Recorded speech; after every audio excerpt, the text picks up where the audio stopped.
What's going on, people? Dundee, here with my good friend Callum. What's going on? The infamous. So we're here doing a bit of a breakdown video of the very first song we ever did together, called Responsibilities, which just hit 500,000 views on YouTube. It's a pretty crazy milestone. Yeah, it's insane. It's so dope. Which was, what is it, like 6-7 years ago? I think that we did that one. Feels like a lifetime ago now. I think it's 2018 that we originally met through a bloke called Promise that was doing some music with Cow. I was doing some collabs with Promise, so I originally came in the studio then and met Callum.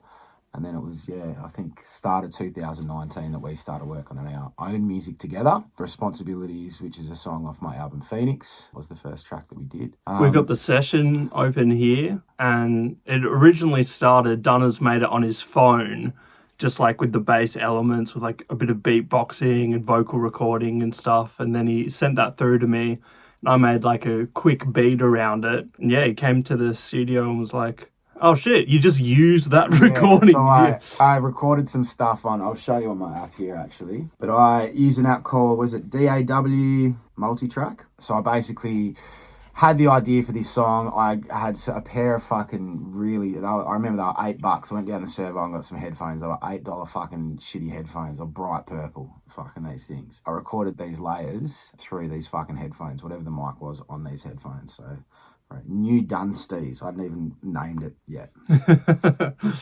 It's hard to name beats when you first Dunn made them. is what it was called. So if anyone doesn't have this, DAW Multitrack is such a good little tool. I've been using this for many years now. The vast majority of songs that we do together start in my little app here where I'm just recording ideas.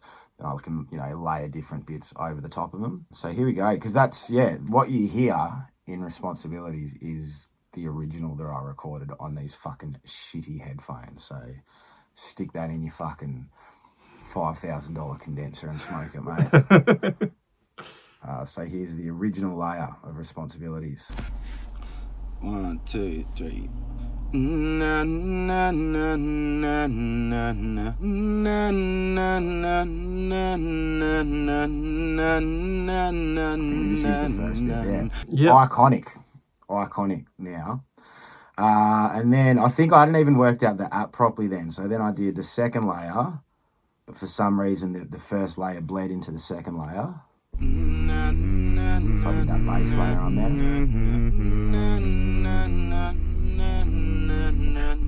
And then I think I tried a third layer on as well. Beatbox. So I hadn't worked out how to use the app properly yet, so there was a lot of blend from the different layers. But that's the 3 layers that I sent to Cow. So I remember I sent it to him the night before. I just I fucking bounced these couple of layers down. Hey bro, I've got an idea for a beat. Here's what I'm kind of going for, but thinking we'll recreate it when we get to the studio tomorrow.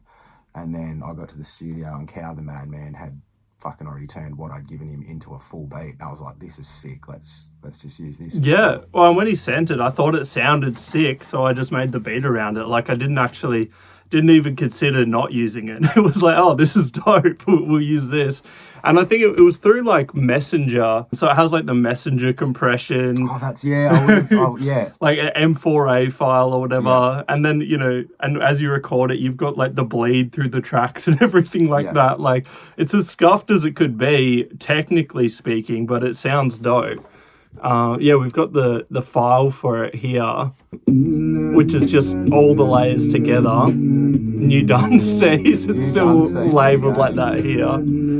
But yeah. So you've just grabbed that first 4 bars that I've recorded and just looped that one. Yeah, just looped that. Yep.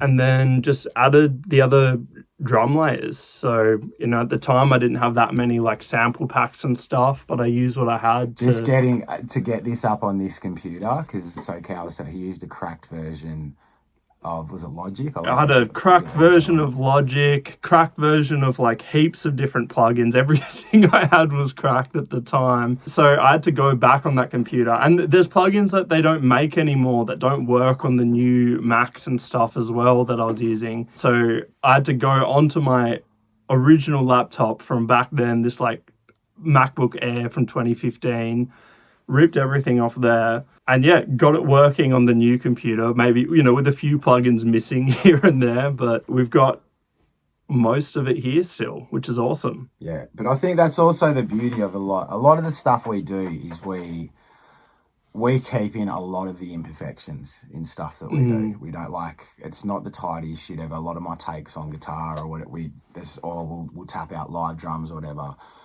is we keep in a lot of the imperfection. I think that's what gives us our sound, is that we don't polish it to fucking the extreme. We keep a lot of those natural elements in. And this was the start of that, I think, is that, you know, it's a very raw track. There's not too much to it. There's the vocal layer, drums, bass, and that's about it, you know? Yeah, that's about it. But there's this one saxophone layer that comes in every now and then. It's like, but now we grown men, the perspective change, and I can see the just this. But yeah, mostly it's just drums and that bass layer with all the elements still in it, the beatboxing as it was, everything like that. And I think it gives it a good sound when you know, record things live and just do it all like that and put it all together. If you quantize it all, it loses that sound 100%. Yeah. And that's a lot of what we do these days, just like we tap out on the keys or whatever, like live drums, live bass, you know. We might do a little bit of fiddling here and there, but it's mostly doing it live to give it that vibe to it. Yeah. Most of the time, yeah, we like record the drums, and then how we played it is how we keep it in there. Like, yeah, maybe drag something here or there if it needs it, but most of the time it just, you know, you just try to play it, feel it, and have a bit of groove with it, and it, you know, it sounds good. It's just like a band jamming or something. Yeah. Well, let's play a bit of it without the vocals for now, just to give an idea of the beat. Yeah, so just start it with the OG layer, which is exactly how it was out of my phone there. And the beatbox as well. The beatbox is something that we've done since this fucking track. I'll lay a beatbox down on most of these things I'm doing in my multi-track app, and Cal just puts them in there, usually as a guide to where we're going to put the drums on the track. And then we just put the beatbox in as well as a different layer. So the vast majority of tracks that we do, if you listen, there's a fucking little beatbox there in the background that we still keep in there. So I think it sounds dope with the beatbox. It's like a little personal human element just on all the percussion. It's cool.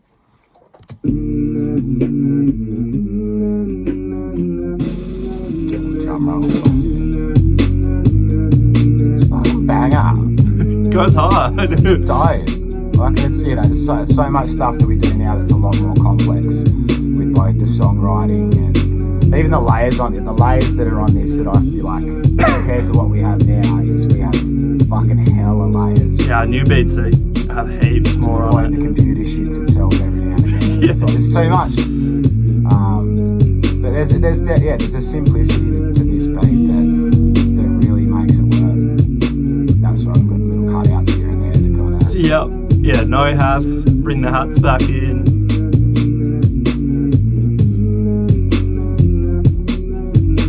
So that's all the layers. Is there any extra layers towards the end of the beat there, or is it just There's one effect here. Gunshot. That's the gunshot, yeah. Yeah, let's see. And then I think I added the vocal harmonies, the hums on the kind of hook outro layer as well. Yeah. I think you're right. Yeah, we added some extra vocal layers, but the beat itself, I think, yeah, it just stays the same the whole way. It's really simple.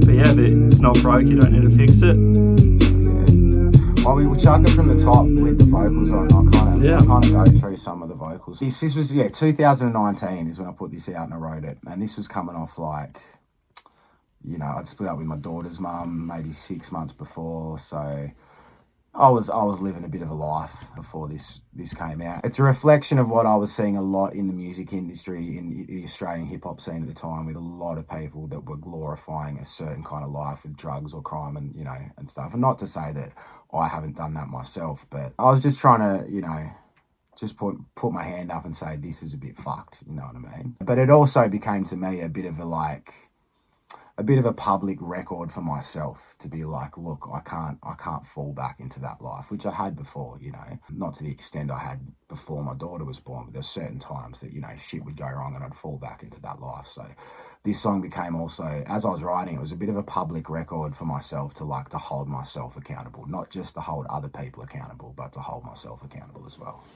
So yeah, we'll chuck him on, brother. Yep. I might randomly stop here and there to explain little bits as they come to me. Years in a blink and a drop, swerve to the side and bring to a stop. Another shot for the kin that I lost it. One time for the kin that I got. This life, is it enough? Down in the dumps, we live for the ups. Yeah, we live for the ups. Tipped in a cup, pour for the thought and drink till it's numbered. That intro there, that first little 4 to 8 bars, whatever it is there, I do this all the fucking time. I reuse old shit. I'd had that fucking 8 bars sitting there for many years. I wrote that with it originally for a song that I did with my bro Medusa, which we never released. So to get myself started, I used that 8 bars, but then I kind of was like, all right, where do I go from here? And I just kept going with it, I guess. So yeah, recycled that. There's shit off fucking anthems that's 15 years old that I've recycled. Like, I do it a lot. But yeah, if it works, fucking why not put it out there? I don't know how to ground us kings. Feels like yesterday, just some rowdy kids. Night life never stopped, we were down to drinks. Go around for round. I'm pigs in the belly of the beast, trying to drown our sins. Don't know how we made it out this shit. With all the clouds of pip and all the powder sniff. Looking at an early grave from how we lived. But now we grown men, the perspective changed. And I can see the fault in my reckless ways. But half the fans have followed us when we led the way. Is still stuck in the path that our reps betrayed. I mean, I see them blowing up on the net these days. Bunch of lost little boys with their heads decayed. But who am I to talk? I would've never changed. If Lily wasn't about, I could be dead today. So I think that goes into what I was saying. Like, I'd lived a certain life and portrayed a certain life when I was younger. Drugs, crime, the rest. I guess it was around the time that my daughter was born, but I kind of more had the epiphany of it, like around the time that I split up with her mum, about the example that I wanted to set for my daughter. And I knew that I had released some fairly negligent music in the past, and I'm like, I need to actually make up for this.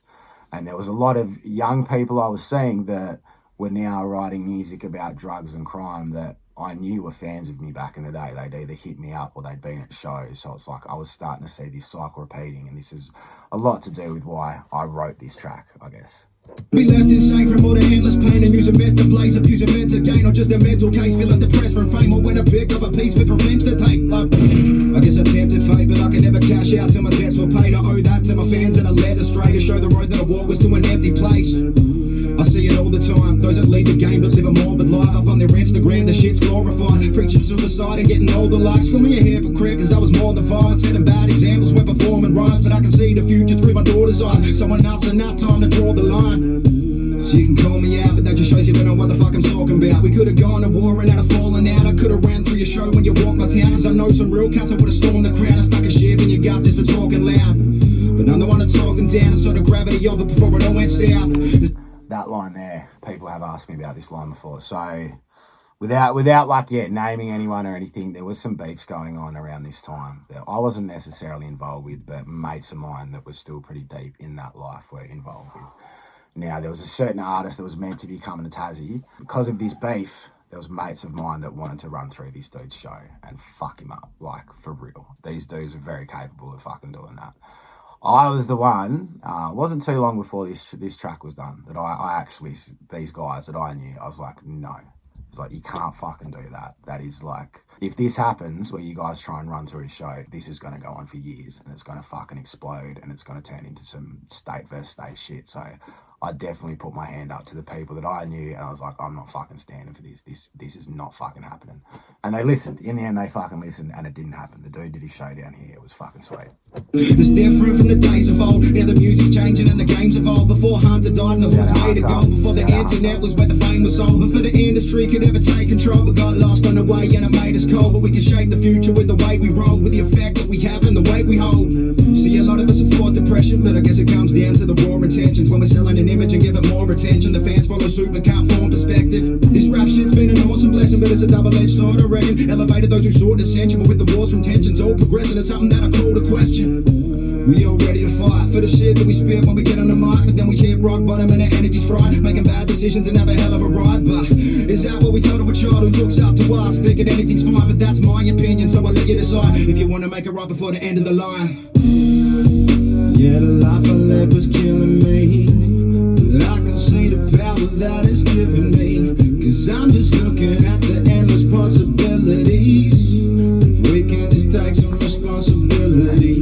This is the first fucking track that I did where I really like singing in it as well. Like, which even now it's just a little vocal line. Like, I do tracks that are full fucking sung vocals the whole time.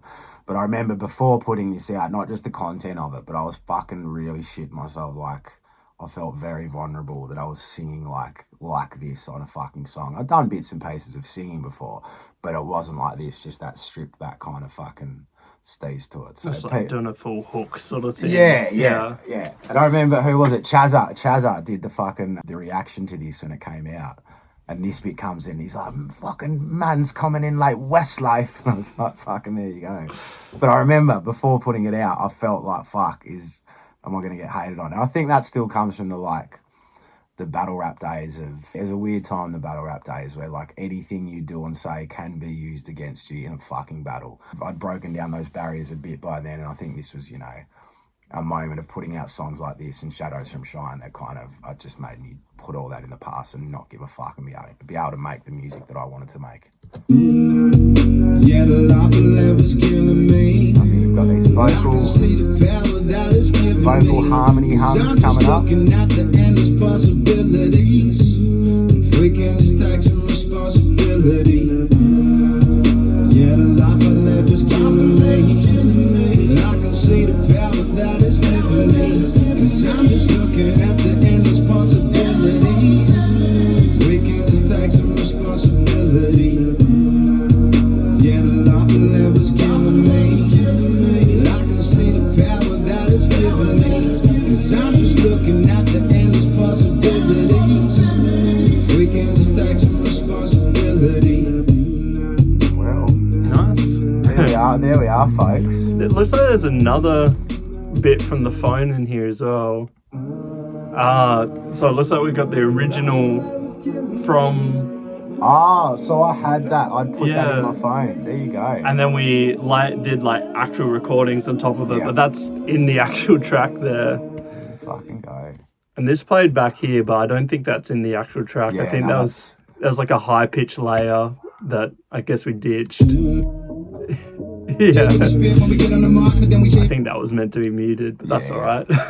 Oh, there you go. Well, yeah, I think it was a cool one to do, to break this one down, because it was the very first track that me and Cal did together. I was just going through my phone in the app then, and I'm like just next to this one, there's like the Shadows from Shine original one that I did, the Upside Blues original one that I did. So as time comes, I'm pretty busy at the moment, so is Cal, but we will try and do some more of these videos, breaking down some of these songs and showing how they started from, the original ideas in this app in my phone to how we got them onto the track that you guys heard. But yeah, man. Yeah.